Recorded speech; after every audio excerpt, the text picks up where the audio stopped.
Welcome to the deep dive. Today we're doing something really fascinating. We're going to try and move past all the misconceptions and go straight to the science of accessing what might be the most powerful tool you own, your own subconscious mind.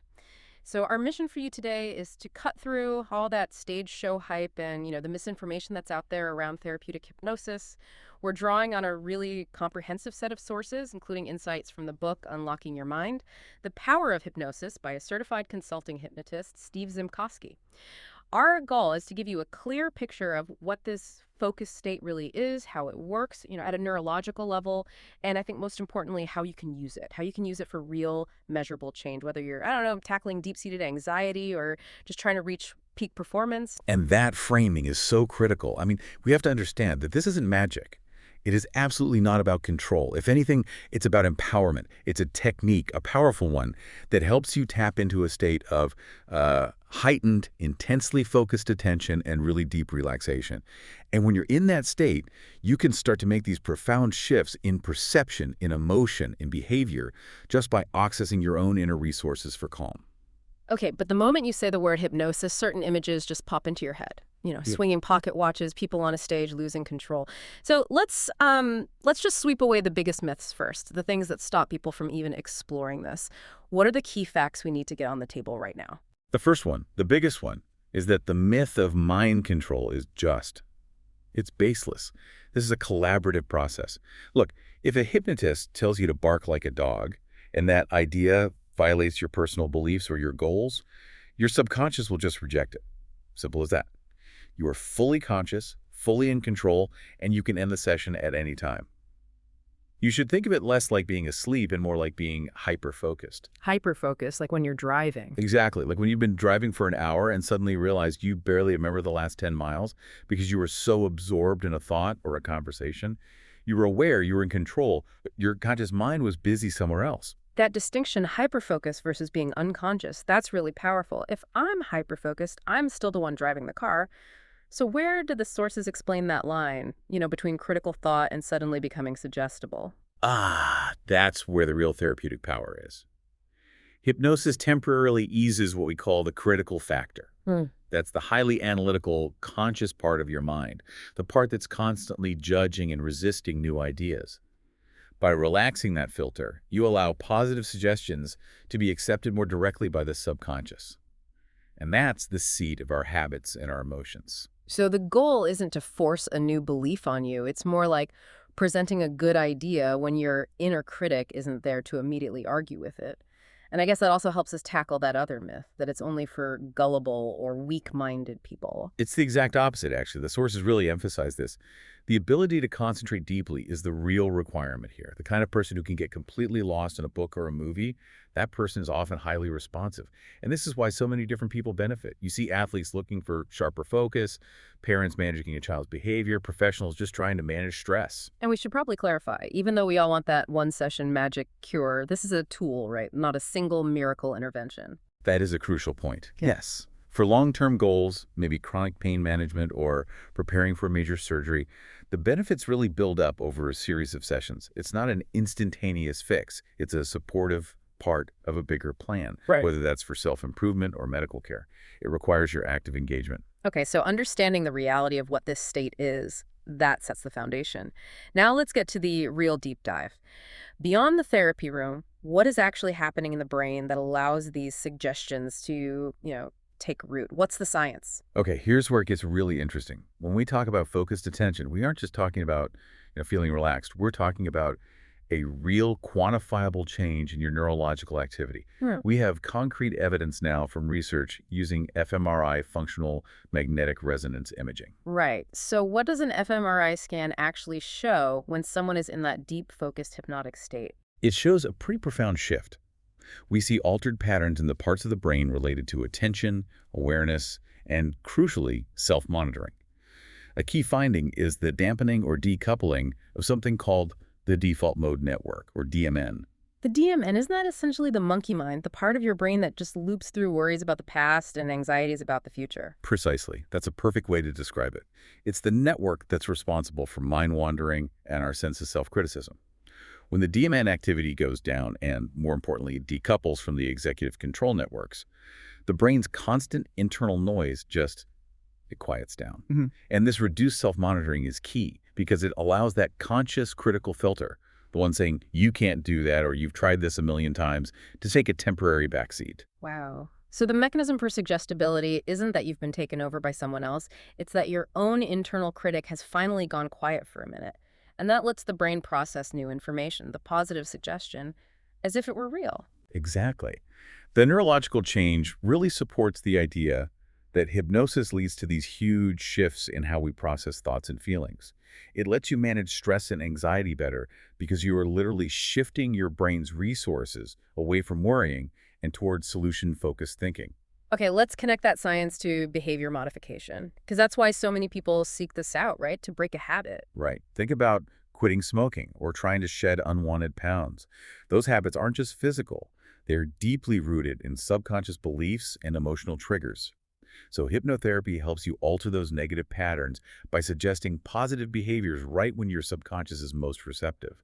If you planned an affirmation like, I find deep satisfaction in movement and healthy food, when that critical filter is eased, your brain is way more likely to accept that as an inherent truth. It reinforces self-control much more effectively than just willpower alone. And beyond habits, the sources also talk a lot about its role in alleviating pain.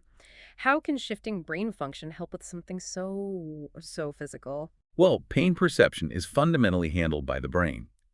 Studies show that through the focused attention and relaxation that hypnosis brings, people can effectively turn down the volume on pain signals.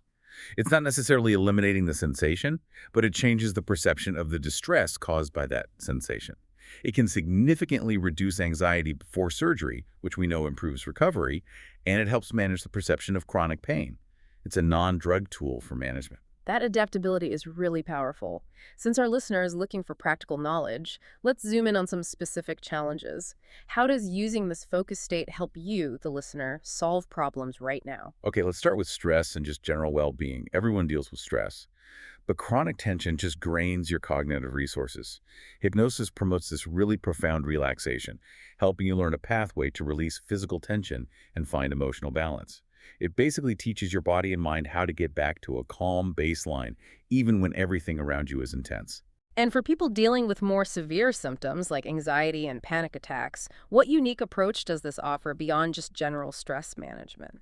It offers a unique way to confront and reframe things. In that state of deep relaxation, you can be guided to revisit the root cause or the triggers of your anxiety, but in a totally safe, controlled way. This is called desensitization. You learn how to respond to what you perceive as a threat, not with a rush of panic, but with a learned sense of calm. By identifying and reframing those thoughts, you can significantly reduce how often and how intensely those panic attacks happen. And we have to emphasize, as the sources do, that this is a very effective, supportive tool, but it needs to be part of a comprehensive treatment plan with a licensed mental health professional. Absolutely, 100%. It is an enhancement to professional care, not a replacement for it. Okay, moving on to specific fears, phobias. We hear a lot about visualization being key here. Can you maybe elaborate on that? This is where mental rehearsal becomes so important, and it's a core component.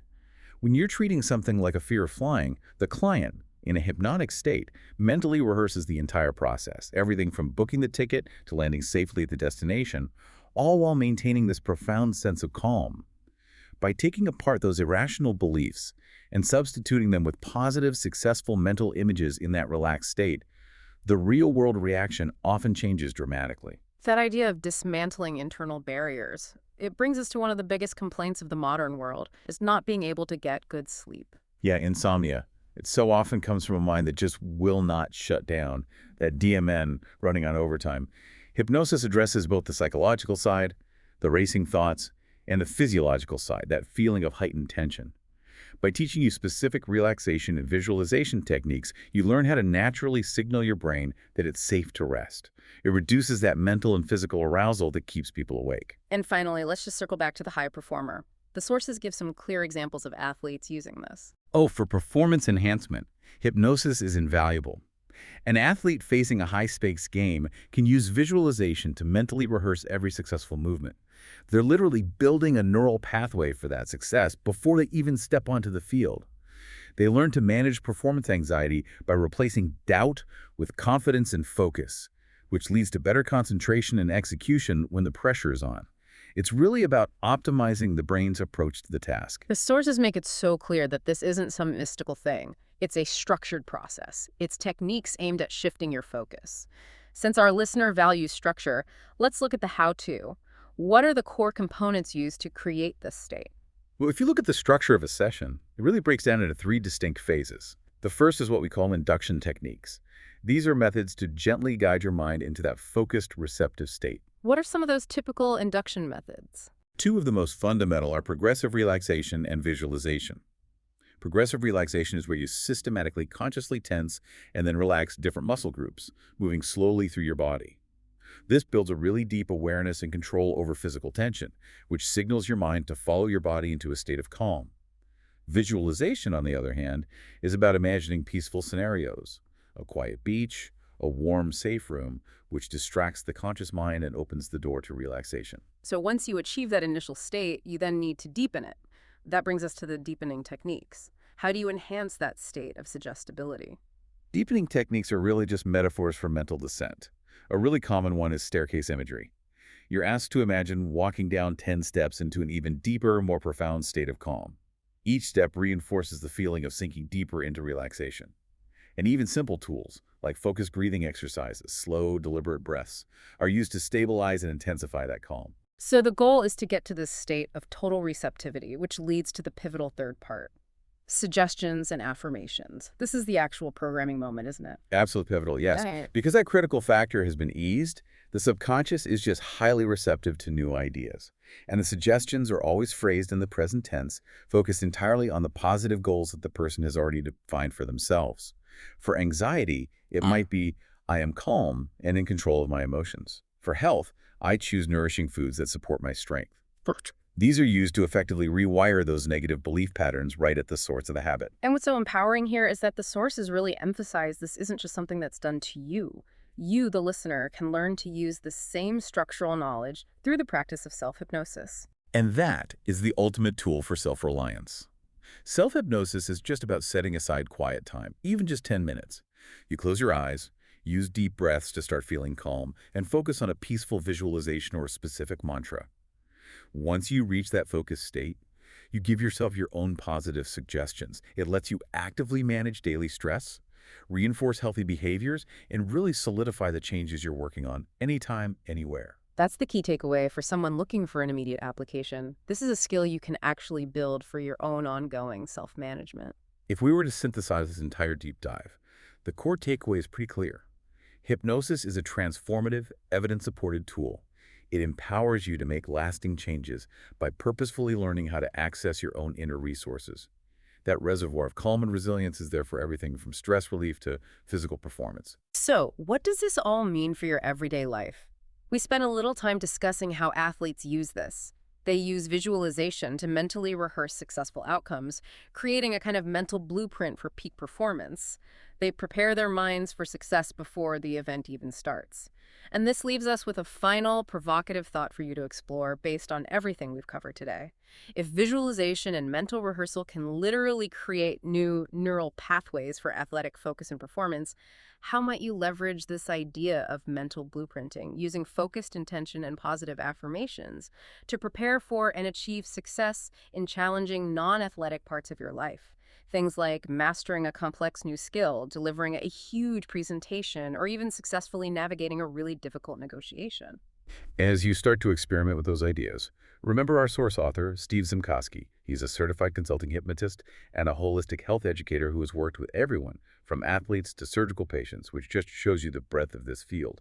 And if this deep dive has convinced you to maybe explore certified therapeutic help, the resources mention a reliable place to start your search: the National Guild of Hypnotists, which is at ngh.net. Knowledge is valuable, but application is power. Go unlock your mind.